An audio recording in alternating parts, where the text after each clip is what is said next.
We welcome you back to another episode of Inside Boxing Live. Dan Canobio, Chris Algieri. He's back, baby. He's back in the flesh. You can only keep him down for so long before he returns. Chris, how does it feel to be back on Inside Boxing Live? Your vehicle, your program. Hey, we've how much I missed it. I missed the week, and I'm like, I feel so out of the loop. I thought you guys fired me. I thought I was gonna have to beg for my job. No, we had Rob Tebbett fill in, our British friend from Boxing News, Nice. and he had a very funny line to start the show. He's like, Chris Algieri, model, picture of health, a specimen, and he still gets taken down. But me and Dan are here, the opposite. Bums, guts, can't even get through a DraftKings read. So what are we doing here? Why are you eating so well? Why don't you just eat like me and Rob? I'm gonna date ourselves here because I know I'm even older than old man Dan. But do you remember The Simpsons, Yes. Mr. Burns? Yes. There was a scene where he was like, there was all the diseases were trying to get to the door at the same time, and they couldn't. So he was still healthy when everyone else was sick. So that's what it is. You guys are like New York sewer rats. You're gonna live or cockroaches. You're gonna last forever. But you're feeling better. What was it like? I don't know how many details you want to get into. I saw you put it on Instagram that you're eating steak, got you through it, as of course, red-blooded American. Is there anything that you want to share with us before we get into the topics? I mean, apparently it's going around. It's a wicked stomach flu. It had me down way longer than I expected. I had 2 days that I was like, I'm dying. Oh. And then I had 2 days that were like, this is terrible. And then like 2 days of being like, all right, this still sucks. But it was a long time. It was a 6 full days of sickness. And listen, listen, I'm a nutritionist. When you have a stomach flu, there are certain foods you're supposed to eat. There's certain foods you're not supposed to eat. So I'm like, all right, easy digestible carbs, carbs, no protein, whatever. After day 4, I'm like, this is not working. Day 6, I'm like, if I'm gonna get sick, I might as well just eat some food that I want and I like. So I made myself a nice short rib beef barbecue. Ate that. Next day I was 100%. Felt amazing. That meal must have been legendary, generational for you. It was just like, after 5 days of eating basically just like baby food, like kid food. Like I was chicken eating like white fingers? rice, white bread. Like not even. It was like like white bread. Ugh. It was not fun. Buttered toast, like buttered pasta. I felt like a 4-year-old. But that's then what I eating eat when I have big, no food juicy left. steak. Yeah, it was like college kid leftover Yes, food. exactly. End of the month, you're down. You have no. Your meal plan is expended. Dude, I'm a world champion. I eat steak every day if I want. Speaking of that, like you did lose weight. Like I think you can come back at 140. Yeah, everybody's been saying that. Like this week, they're like, "Bro, you been working out?" I'm like, "No, not at all." You can That's finally. another thing. That was a week of not working out at all. I did nothing physical. That's can weird for finally me. kick Broner's ass. He can't make whatever weight there. He's fighting at Broner I was weight. gonna say All right, Broner well, weight's like 62. happy you're better. We'll be in Vegas next week. Crazy enough, you were in New York where we're gonna do a lot of content, but it happens, man. So happy you're here and talking about weight. That's a segue right there. Talking about losing weight, gaining weight. Terence Crawford, we'll start here. Reportedly offers Spence the rematch at 147 and not 154. This is according to Steven Nelson, who was the stablemate of Crawford. He got on Twitter and was divulging camp secrets. This has got people up in arms because you have the Spence contingent who says, you know what?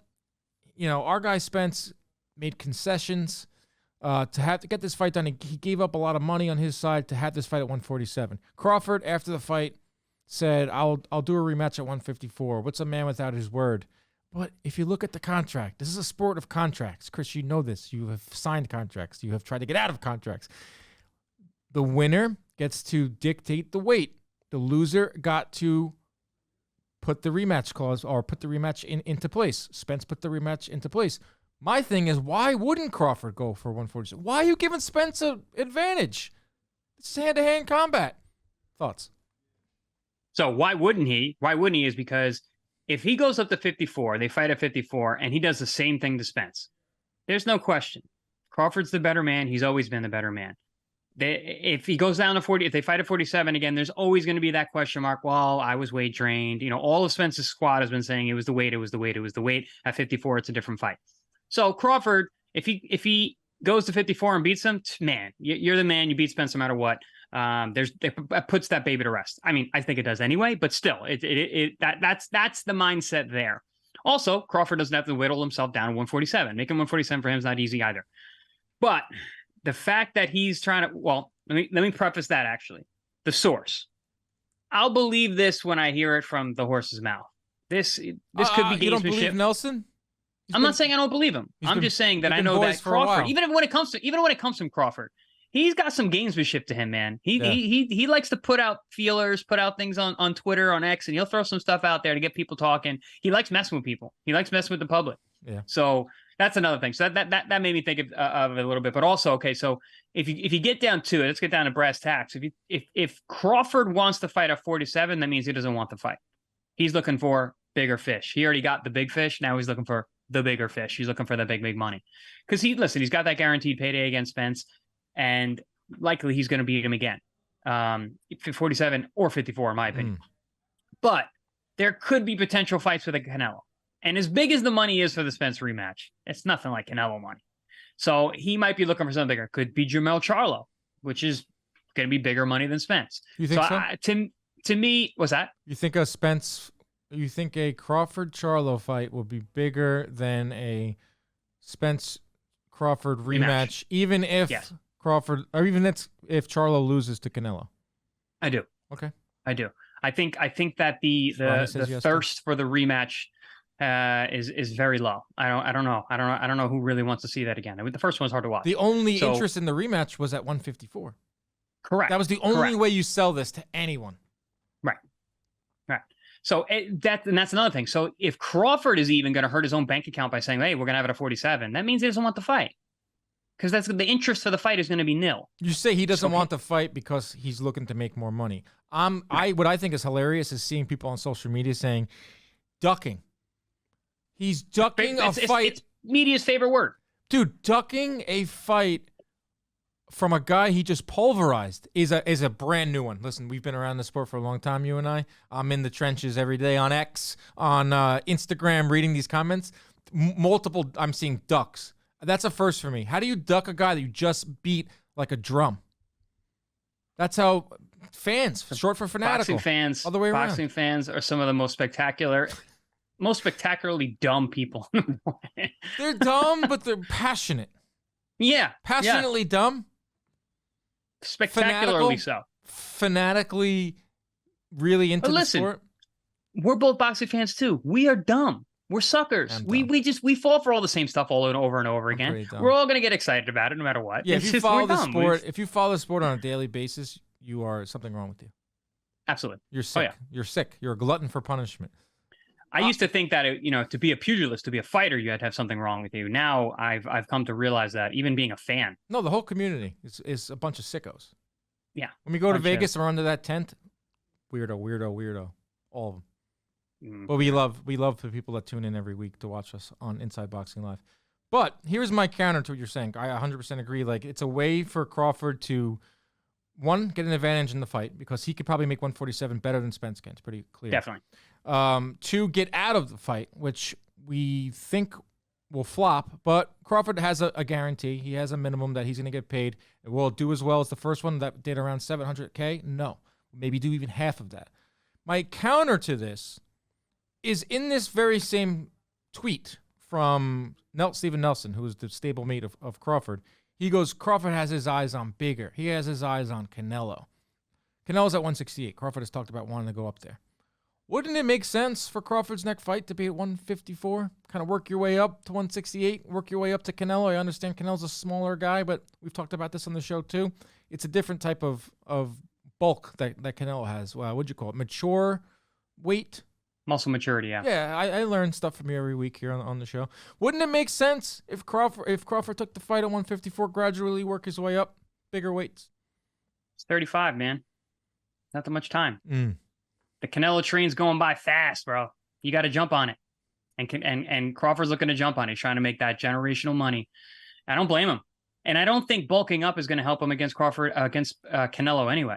He's going to have to go there and be a supreme master boxer. It's not going to be about size. It's not going to come down to that. It's going to come down to his ability to move those legs, stay away. Canelo's got slow feet.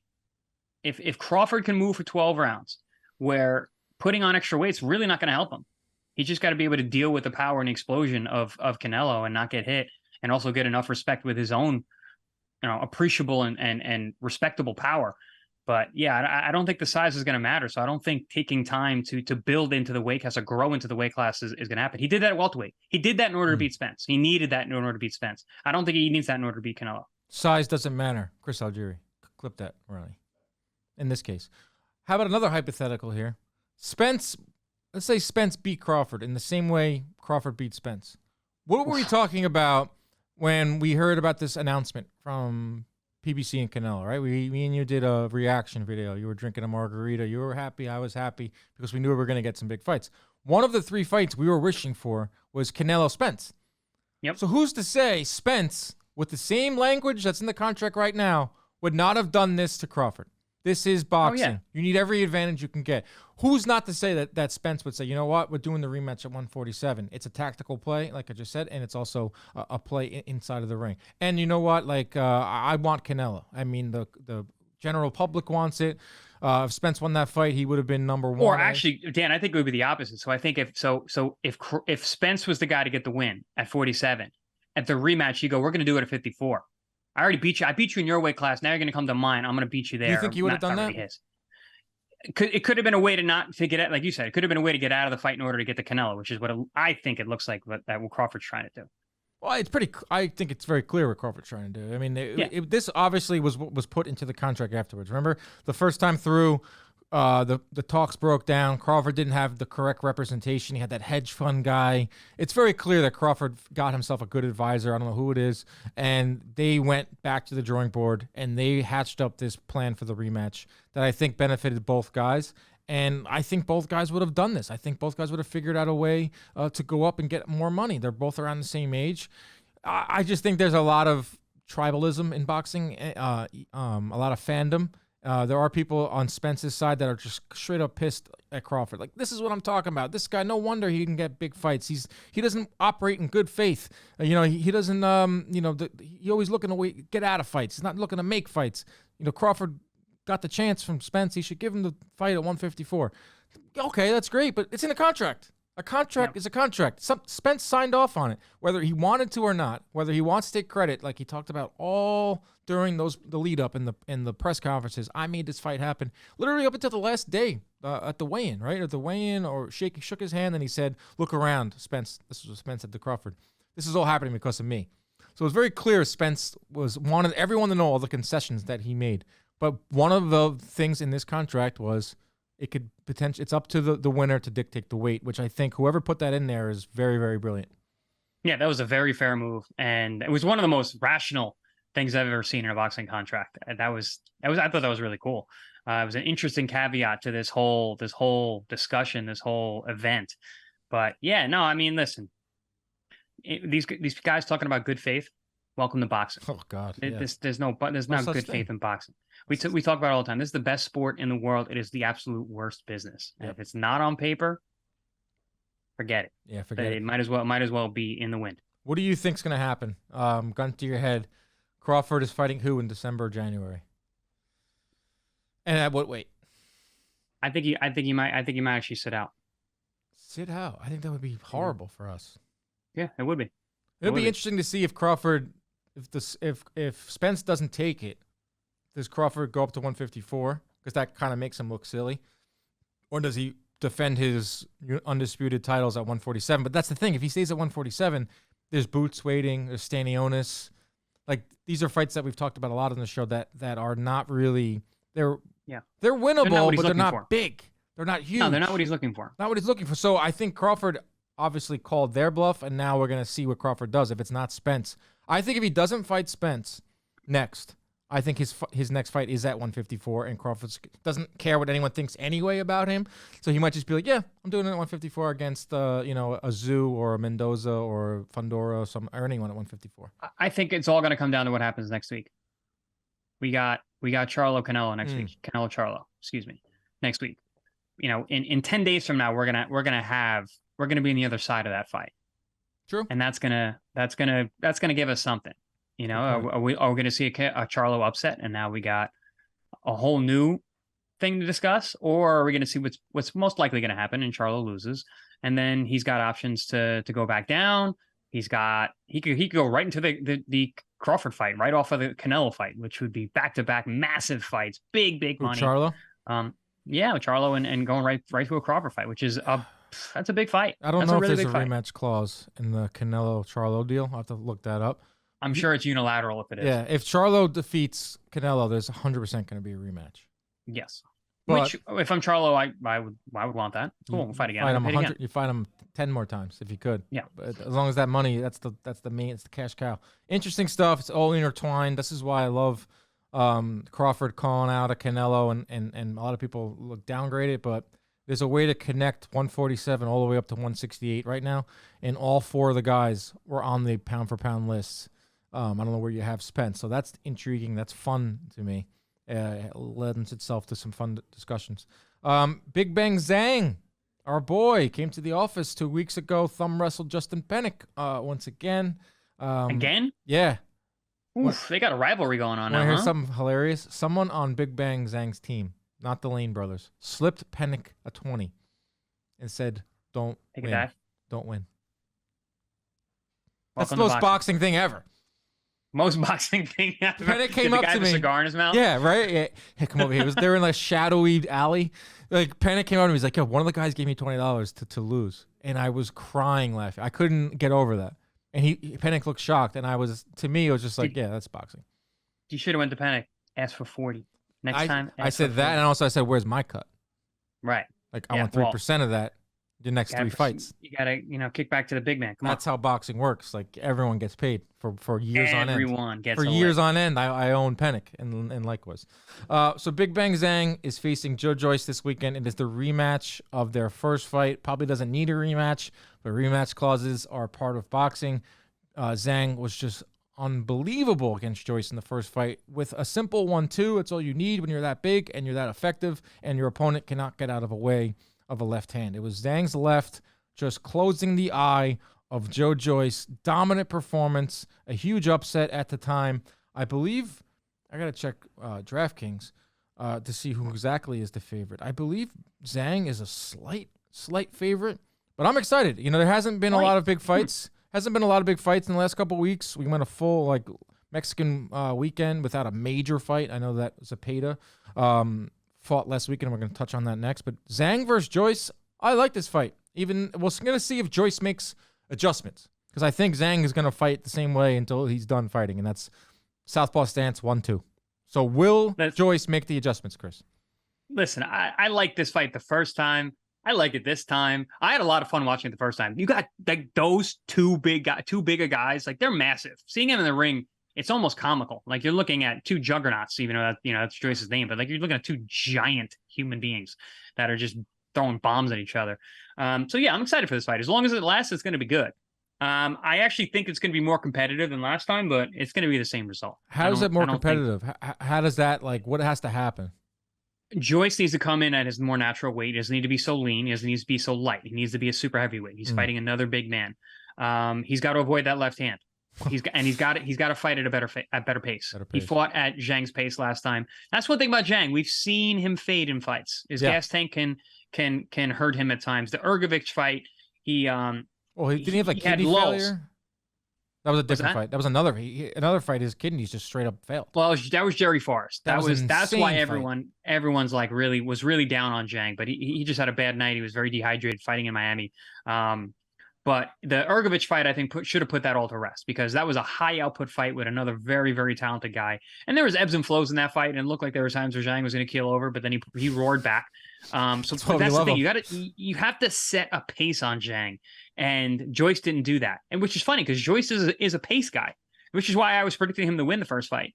He's a pace guy and he's super durable. He had no pace. He looked flat, and he could not get it away with the left hand. So if he's going to be in this fight and at least make it competitive for a little while, he's got to set a faster pace, and he's got to get out of the way of that left hand. The issue with that is Zhang's also got a right hook. He's got a really sneaky, sharp check hook that he throws in. And we saw that in the Ergovich fight. It's sneaky. It's a really good punch, man. It's really hard to see. He throws it with you. As the guy throws the right hand, he dips his head offline and whoop, and whips that little check hook in there. It's a nice shot. I thought that was actually going to be the punch against Joyce the first time, but he didn't need to even go to that. The left hand couldn't miss. So, But I still think it's going to be a good fight. This is Rock'em Sock'em Robots with these two. Hey, this is my heavyweight championship. We're not getting the heavyweight fights we want, so let's start celebrating the heavyweight fights we're getting.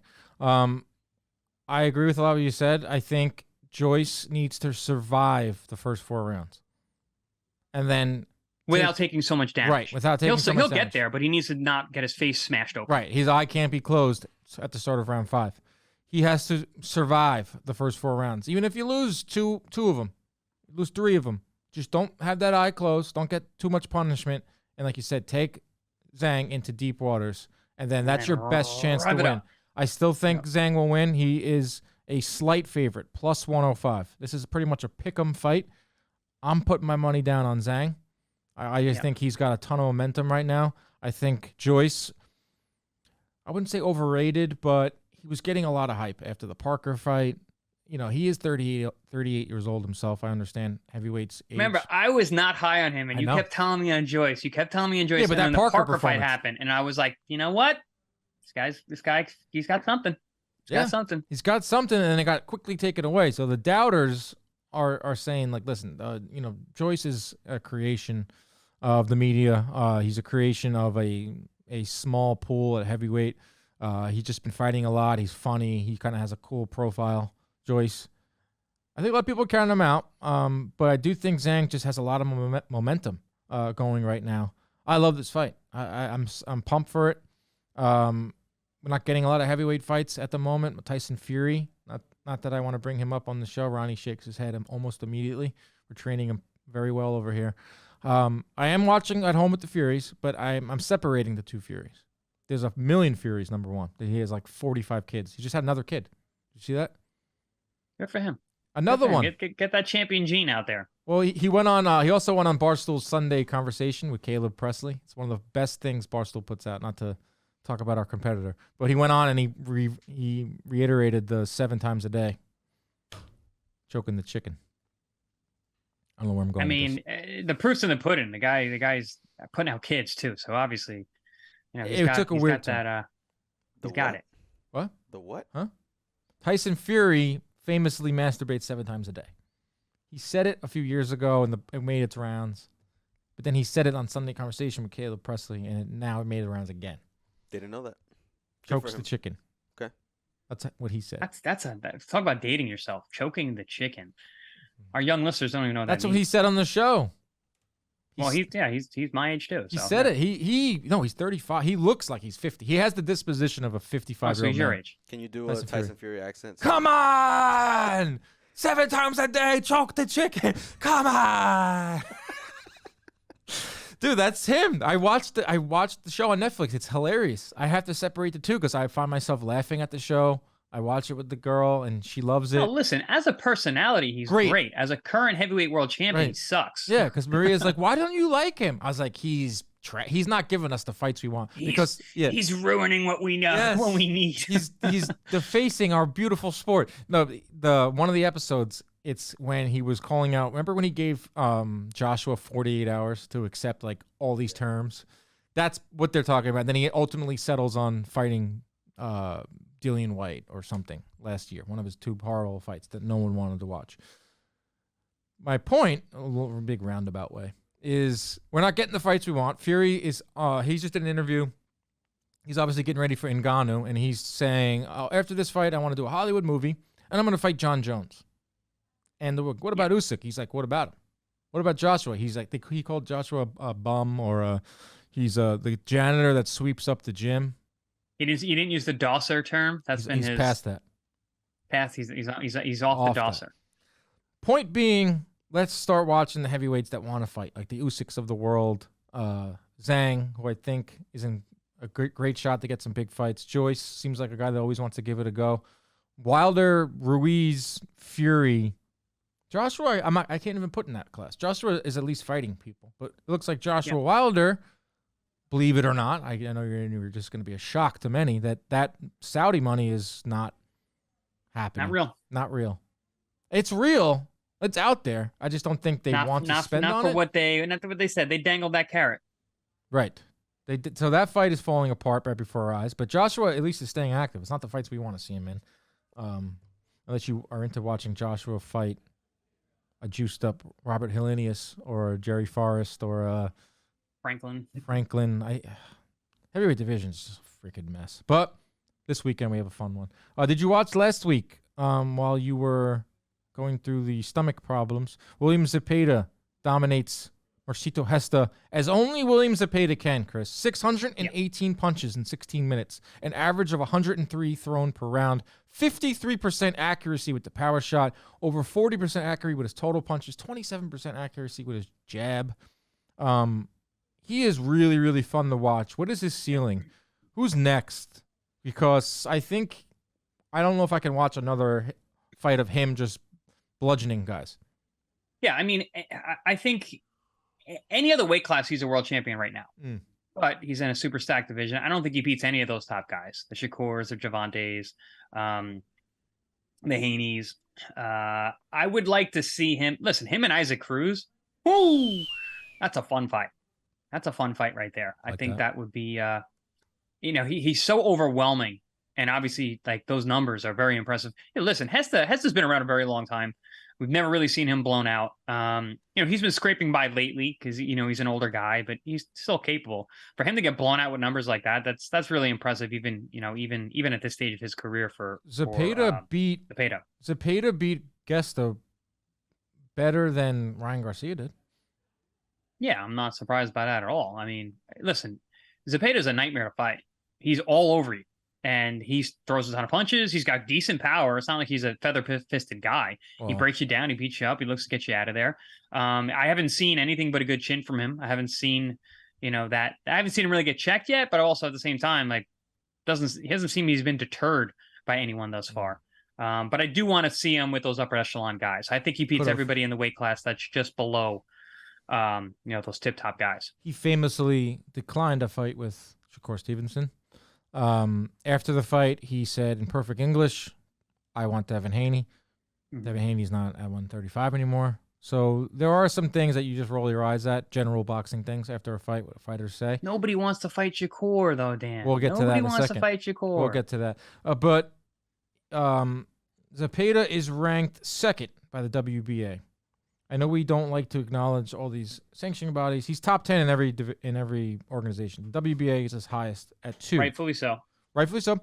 What? Rightfully so of us not talking about them? No, about him being in the top 10 of our ranking. Yeah. Yeah, both. But yeah. He's 2 with the WBA. And the reason I bring this up is because Haney is jumping up to 140. He already has one belt gone. That's the WBC belt, 135, which Shakur is now fighting De Los Santos for. So that means that Gervonta Davis is going to get elevated to regular champion at WBA via email. That's a whole slice of irony right there. The email champion of 2023 could be Gervonta Davis. So that means that Zepeda is going to move up a rung, and Cruz is number 1. Cruz is probably going to fight Gervonta. Zepeda, if he wants to go the route of forcing his way into a title fight with a Gervonta Davis, it would be through the WBA. That would be a fun fight. A Shakur fight would be fun. Anything he makes for a fun fight because we need to see, number 1, is he going to throw that volume at a Gervonta Davis, who best counterpuncher arguably in boxing? Is he going to land those punches on a Shakur Stevenson at 135? There's George Kambosos out there. There's some other names here. Isaac Cruz that you brought up that you liked. Jermaine Ortiz, probably not going to get that fight because he's with Top Rank. Zepeda's in a good spot. I want to see him fight bigger fights. I think he's like 28 years old. So that's what happened last weekend. It wasn't exactly a very, very busy weekend in boxing. You brought up Shakur. Shakur did a podcast, most $1 million worth of game. Are you familiar with that pod? I am not. Okay. Shakur went on it, and he made some good points, and he made some questionable points. Since the last time you went on the show, Chris, it's been a few weeks. Shakur is now fighting Edwin De Los Santos. Mm-hmm. What do you think of that fight? I don't hate it. Right. Edwin De Los Santos, he's on a good run right now. Yes, he is. His only loss is to William Foster Jr. by split decision a couple years back, and we actually just had him on our air on Pro Box. That kid's super good, and that was a very close fight. Probably could have gone either way, but he looked really good. He fought Joseph Adorno, and he fought Joe at 135, where Joe really belongs. He's been actually campaigning at 140. He gave Elvis Rodriguez all he can handle at 140, which is impressive. Joe can punch. Joe's durable. And I've never seen him dominated the way that Edwin De Los Bro, Santos did. he boxed his ears off. Boxed his ears off. He looked wildly impressive to me. Boxing skills, good power, conditioning. He had it all that night. So, And yeah, then I mean, is this Who the did he fight we knock want? out? He knocked out 2 guys in a row. He knocked out He knocked out not bigger name. I had it last week.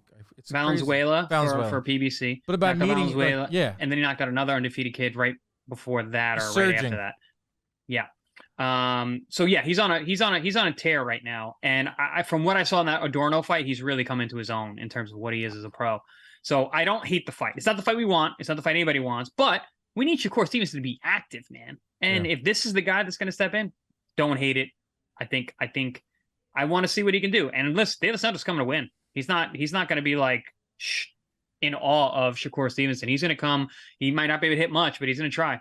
Yeah, I talked about this last week. I like the fight, like where I said this is a pro Shakur Stevenson show. I know he's getting dragged every which way now, simply for wanting fights. For what?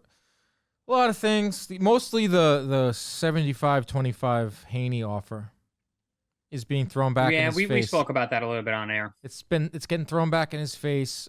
We talked about it. I said he should have took the fight. Yeah. You said the same thing too. Yeah, we talked about it, yeah. So I'm not like defending Shakur for not doing that. You asked me if I would have taken it. Yeah, I would have took it. Exactly. And he went on this podcast this week, and he pretty much insinuated that there was like $30 million in the pot for a undisputed fight against Haney, which seems high.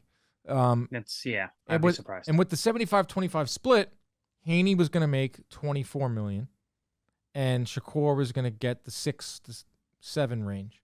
And Shakur was like, no, that's ridiculous. Why is Haney making that much more? It's a top-ranked fight. We're both top-ranked fighters. That's ridiculous. It's still more than Shakur would ever make, but his problem seems to be like Haney getting that much of the lion's share. Which don't look at your opponent's bank account. That's a lot. I saw all those comments. It's still a $6-7 million payday, bro. Like that's a lot of money. And with a win, there's way more coming. And I know that's a tough way to look at it. And I know a guy like Shakur doesn't really have to think like that. But I'm coming from where I'm coming from as a fighter. Like I didn't have any opportunities. I just had to take everyone that was, and I had to always think like, all right, this is going to get me to the next step. This is going to get every fight for me was going to get me to the next rung. I couldn't look ahead because there was no future. My future was built by my foot, my right foot in front of my left foot. So very different situation for me. So for me saying that I would have done it, it's not the same thing. I'm not the same thing as Shakur. Right. But you understand the irony here of Shakur being upset at Frank Martin for not taking the split and him not taking the split. And it happened in like a 2-month span. A guy that now is being branded as the boogeyman of boxing right now, which is Shakur Stevenson, a guy, the most duck fighter, the most avoided fighter. But you had an offer from Devin. I don't know how real that offer even was, because look at Haney. He didn't even defend. He's not fighting at 135 anymore. He just gave up one of his titles. He's like, that was mandated 75-25, and now he's fighting for Haney's vacant belt. One of the many things going on in the sport right now. Before we say goodbye, Chris, did you see this? Sports Pod Group has nominated us for Best Combat Sports Podcast for the 2nd year in a row. Whoa. That's not really surprising. If we got it for the first year, come on. We are going up against some heavy hitters, Ariel Helwani, Chris Mannix, the IFL TV podcast, George Groves, The Darker Side of Boxing. Never watched that. Luke Thomas and Brian Campbell, Morning Combat, our boys. Love those guys. But our enemies now. Yeah, no, I mean, listen, dude, we're here now. Well, I'm here now. I am friends and enemies with all the same people. Colleagues. It's different when you're for media, you. that's what it is. It's different for you have to get used to, like, I've been going after the Mannixes of the world and the Brian Campbells of the world. That's like you when you're at 140 or 147 looking at the names. Provodnikov, Pacquiao. I'm looking at Mannix. I'm looking at you, Campbell. Coming for you. You're doing the Rocky picture on the mirror. I have all the nerds. Mannix's face. You've got Luke Campbell. I actually like Luke Campbell. Ariel Helwani. I like Ariel too. Ariel's my boy. Ariel has helped me. You don't. I said this about Manny Pacquiao. You don't have to hate the man to destroy the man. You need to get ahead of him. We got to win. Everyone go out and vote. I'm going to put it in our social media. And the description of this video. Description on YouTube. Some Winners only. We got to win. I don't like that they kind of like put them all into one. It's just a combat sport, so it's wrestling podcast. There's MMA podcast. Like Ariel That's Helwani, tough because the MMA population is really big. it's huge, and they're like crazy. Like Ariel Helwani's been doing it for like 15 years in Morning Combat, but it just I hate to say this. Yeah, but this cliche shows you line. how fast we're moving. That's what bro. I mean. Like I hate to be cliche. Just happy to be nominated.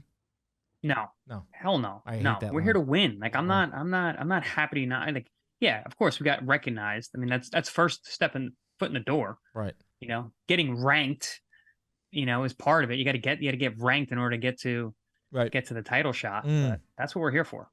Anything else this weekend? You're on the call, right? You'll be in Pro Box, and you have a DAZN. Richardson Hitchens versus Jose Zepeda. I like that fight. Two Hitchenson's old sparring gonna partners of mine. Two buddies of mine. We think Hitchens is going to win, right? I mean, Hitchens he's streaking, and I think that this fight was made for a reason. I think Zepeda is where he's at this point of his career. I think he's becoming a test for guys. He had so many title shots, right? He always fell short. He had that last one against Prograis, came back with a win recently, trying to get back to it, and then Hitchens is having an amazing run these last couple fights. Do you think he can knock him out? Because I'm trying to put my parlay together. I haven't done one in a while. I'm obviously picking Zhang. Zhang and Hitchens money line gets you plus 116. That's just overview. I'm just looking at it quick. I haven't looked at the actual methods of victory. Can It's going Hitchens to knock depend how out? much Zepeda has left. He went 11 with Prograis. Yeah, so he can survive rounds. No, he's terrible. I mean, he's been around a long. He's got 40 plus pro fights. I mean, Hitchens isn't exactly like, he's not Gervonta Davis. I mean, he's a technical he's fighter. not a puncher by any means. Great sharp boxer. Breaks guys down. Doesn't take chances. So that kind of lowers his KO percentage. He's really big for the weight class though. Physically, he cuts a lot of weight. And he's big. He's long. So he's a difficult guy to deal with. And Zepeda's not. Zepeda's not a real 40 pounder. Never has been. So Zhang by KO. Parlayed with Hitchens money line plus 205. Okay, that's my play this weekend. I'm wondering. I almost got a funny feeling that Zhang's going to go the distance. Really? Yeah, I don't know. I feel like it's going to be competitive. I feel like this is the fight that the first fight should have been. I don't know. Joyce just shit the bed the first fight. I don't know if he's. I think he might show up this time. Awesome weekend of fights. Home games for you. Florida. I will be watching the fights this weekend, and then we all will converge on Las Vegas, Nevada, without Ronnie. Ronnie, you're not coming, bro? Why'd you guys have to remind me? We have Alex Grapp coming with us. We have to break in another producer. Sending one of my best guys. I love Alex. Ronnie works with him very closely. He says he's a good guy. Is he gonna be distracted by the bright lights of Las Vegas? He is a gambler. He's a gambler. He is a gambler. So we're not gonna even see him. I don't care what he does after Fight 8 week. PM. We're gonna produce no content. Yeah. There's gonna be nothing put out. PPV.com would not be happy with that. I don't care what he does until after 8 p.m. As long as he gets the content out, because we have so much great content coming your way. Listen, I'll set him straight. Is he 30 yet? Is he under 30? He's under 30. That's a problem, Chris. But he's on the cusp. Has he been to Vegas before? He has. That's a plus. Okay. Yes. Okay. Yeah. That's a plus. Alex Grapp. That's a plus. So 3 Vegas trips, we've had 3 producers. We had Dre. We gotta Ronnie train new Alex. people every time. We had to sit down yesterday, me, Ronnie, and Alex, and it felt like I was like talking to my son, like teaching him like what to do, what not to do. Listen, we're gonna be getting a lot of run and gun content. Late nights, early mornings. Just tell steak dinners. Tell these fighters not to have fights when I'm busy. Sorry, Ronnie, go ahead. No, I was just saying, tell your fighters not to have fights when I'm busy, because then I can just be. Well, you're always busy. Well, So we're gearing up to play Blitzball, Billy's Sports Bar in the Bronx. Anyone watching that lives in the New York metro area, Sunday, October 1st, will be at Billy's Sports Bar in the Bronx. Billy's in the Bronx. Playing Blitzball, man. Playoffs. The playoffs. I need a win. We have a live stream on Thursday.